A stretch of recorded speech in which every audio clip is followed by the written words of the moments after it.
ഈ കാഴ്ച നമുക്ക് അപരിചിതമല്ല, പ്രത്യേകിച്ച് കർണാടകയിൽ. പുതിയ വീഡിയോയിലേക്ക് ഏവർക്കും സ്വാഗതം. ഇന്ന് നമ്മുടെ യാത്ര നിസർഗധാമയിലേക്കാണ്. പേര് കേട്ട് ആശ്ചര്യപ്പെടേണ്ട കാര്യമൊന്നുമില്ല. നമ്മൾക്ക് ഏറെ പരിചിതം ബാംബു ഫോറസ്റ്റ് എന്നായിരിക്കും.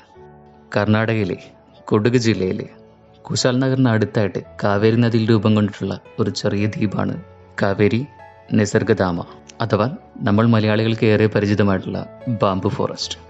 ഏകദേശം 64 ഏക്കറോളം വിശാലതയിൽ പരന്നു കിടക്കുന്ന ഈ ഐലൻഡിലേക്ക് ധാരാളം സഞ്ചാരികൾ എത്താറുണ്ട്. ഐലൻഡിൽ എത്തിച്ചേരാനായിട്ട് ഒരു വലിയ തൂക്കുപാലം തന്നെയുണ്ട്. ഇത് കാണുമ്പോൾ നമ്മുടെ നാട്ടിലുള്ള തൂക്കുപാലങ്ങൾ പലതും നമ്മുടെ ഓർമ്മയിൽ വരും. തൂക്കുപാലത്തിൽ കയറുമ്പോൾ താഴേക്ക് നോക്കിയാൽ നമുക്ക് ധാരാളം മീനുകളെ കാണാൻ പറ്റും. ഇതേ തൂക്കുപാലത്തിൻ്റെ അടിയിലായിട്ട് തന്നെ ബോട്ടിങ്ങും മറ്റും സഞ്ചാരികൾക്കായിട്ട് ഒരുക്കിയിട്ടുണ്ട്.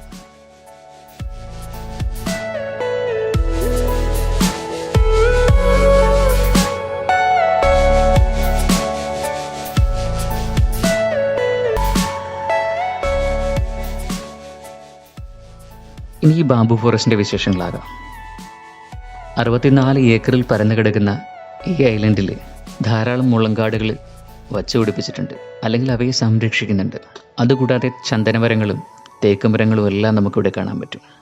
64 ഏക്കറോളം നടന്നു കയറുക എന്നുള്ളത് രസകരമായിട്ടുള്ള കാര്യമാണ്. എന്തായാലും ഈ ബാംബു ഫോറസ്റ്റിലൂടെ നടക്കുമ്പോൾ പുറമേയുള്ള യാതൊരു ചൂടും നമുക്ക് അനുഭവപ്പെടില്ല. ചെല്ലുമ്പോൾ നമുക്കവിടെ കുറേ ഏറുമാടങ്ങളുണ്ട്. നമുക്കതിലൊക്കെ കയറിയിരുന്ന് സ്വസ്ഥമായിരുന്ന് കാറ്റുകൊള്ളാം, സംസാരിക്കാം, വിശേഷങ്ങൾ പങ്കിടാം.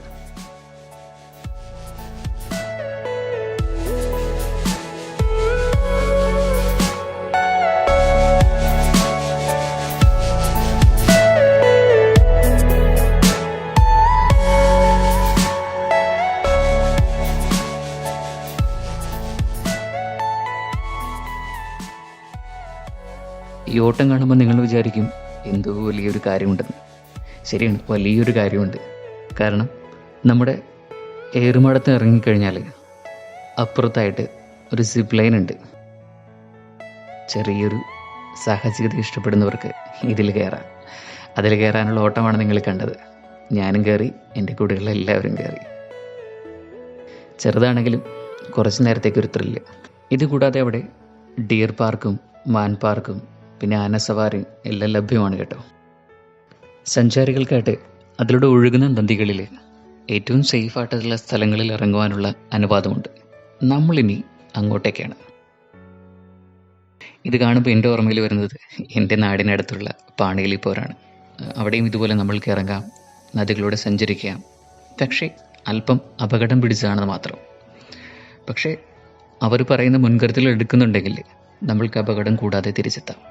ആ ഓർമ്മയാണ് പെട്ടെന്ന് ഇത് കാണുമ്പോൾ എനിക്ക് വരുന്നത്. പക്ഷേ ഇവിടുത്തെ വെള്ളത്തിന് ഭയങ്കര തണുപ്പാണ്. ഫ്രീസിങ് ആയിട്ടുള്ള തണുപ്പാണ് ഈ നദിയിലെ വെള്ളത്തിന്.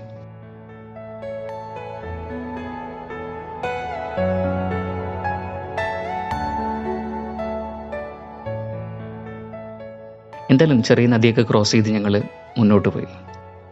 മുന്നോട്ട് പോകുക എന്ന് പറയുമ്പോൾ കുറേ പാറക്കല്ലുകളും ഒക്കെ താണ്ടി നമുക്ക് കുറച്ച് ദൂരം സഞ്ചരിക്കാനായിട്ട് പറ്റും. സഞ്ചാരത്തിലത്രം അല്പം ത്രില്ല് ഇഷ്ടപ്പെടുന്നവരെല്ലാം തന്നെ ആ പുഴ ക്രോസ് ചെയ്ത്, പുഴയല്ല അരുവി ക്രോസ് ചെയ്ത് അപ്പുറത്തെത്താറുണ്ട്. കാരണം അപ്പുറത്തായിട്ടൊരു മരം ചാഞ്ഞു കിടക്കുന്നൊരു മരമുണ്ട്. പലപ്പോഴും അതിൻ്റെ മുകളിൽ കയറി ഇരുന്ന് ഫോട്ടോസ് എടുക്കുന്ന പ്രധാന ഒരു ഏരിയയാണ്. പക്ഷേ ഇത്തവണ ഞങ്ങൾ ചെല്ലുമ്പോൾ ആ മരം വെള്ളത്തിനടിയിലായിരുന്നു. അതുകൊണ്ട് ഇത്തവണ ആ സാഹസത്തിന് ഞങ്ങൾ മുതിർന്നില്ല. ഇവിടെയുള്ള കാഴ്ചകൾക്ക് കുറവൊന്നുമില്ല കേട്ടോ.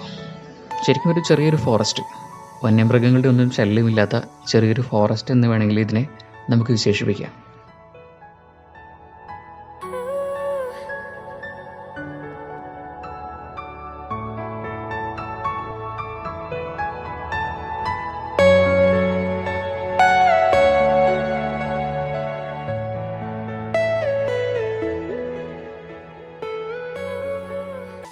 ഈ വേരുകൾ കാണുമ്പോൾ എനിക്ക് പെട്ടെന്ന് ഓർമ്മ വന്ന് നമ്മുടെ കൊടൈക്കനാൽ വീപ്പാണ്ടിൽ ചെല്ലുമ്പോൾ നമ്മൾ കാണുന്ന വേരുകൾ പോലെ തന്നെ ഈ വേരുകളെല്ലാം തന്നെ മണ്ണിന് വെളിയിൽ വരുന്നത് ഇവിടെ ഒഴുകുന്ന ശക്തമായ വെള്ളത്തിൻ്റെ ഒഴുക്ക് മൂലമാണ്.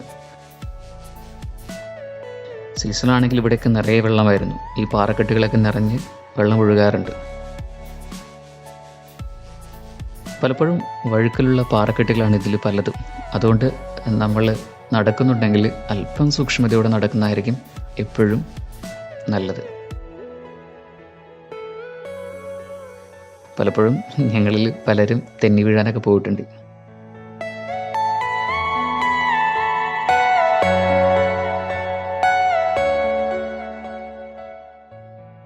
ഇവിടെ ആളുകൾ കുളിക്കുന്നവരുണ്ട്. അല്ലെങ്കിൽ ഇവിടെ സേഫായിട്ടുള്ള സ്ഥലമായതുകൊണ്ട് വെള്ളത്തിന് ആഴമില്ലാത്തതുകൊണ്ട് കൊച്ചു കുട്ടികൾക്ക് പോലും വേണമെങ്കിൽ ഇറങ്ങി കുളിക്കുവാനും മറ്റു കാര്യങ്ങൾ ചെയ്യുവാനും സാധിക്കും. പക്ഷേ വെള്ളത്തിന് ചില സ്ഥലങ്ങളിൽ നല്ല ഒഴുക്കുണ്ട്, ചില സ്ഥലങ്ങളിൽ നല്ല ആഴവുമുണ്ട്. പാണിയിൽ പോരിൽ പോയിട്ടുള്ളവർക്ക് ഇത് കാണുമ്പോൾ വലിയ ആശ്ചര്യമൊന്നും തോന്നില്ലെങ്കിലും പക്ഷേ ഇവിടെ കർണാടകത്തിൽ വരുന്ന ഒട്ടുമിക്ക സഞ്ചാരികളും ഇവിടെയും എത്താറുണ്ട്. നമ്മൾ ഇന്നലെ കഴിഞ്ഞ എപ്പിസോഡിൽ പറഞ്ഞ പോലെ പ്രധാനമായിട്ടുള്ള ടൂറിസ്റ്റ് കേന്ദ്രങ്ങളാണ് ഒന്ന് ഗോൾഡൻ ടെമ്പിൾ, രണ്ടാമത് ഈ പറയുന്ന ബാംബു ഫോറസ്റ്റ് അഥവാ നിസർഗധാമ.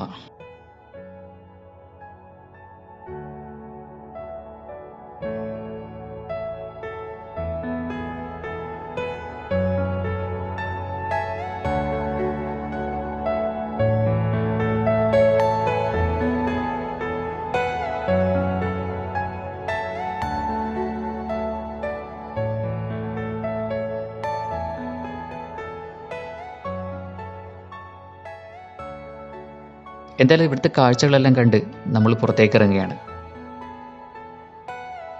പുറത്തെത്തിക്കഴിഞ്ഞാൽ നമ്മളെ കാത്തിരിക്കുന്നത് ഷോപ്പിങ്ങിന് വേണ്ടിയുള്ള കുറേ കച്ചവട സ്ഥാപനങ്ങളാണ്. ഇവിടെയാണ് ഏറ്റവും കൂടുതൽ ഷോപ്പിംഗ് നടക്കുന്നത്.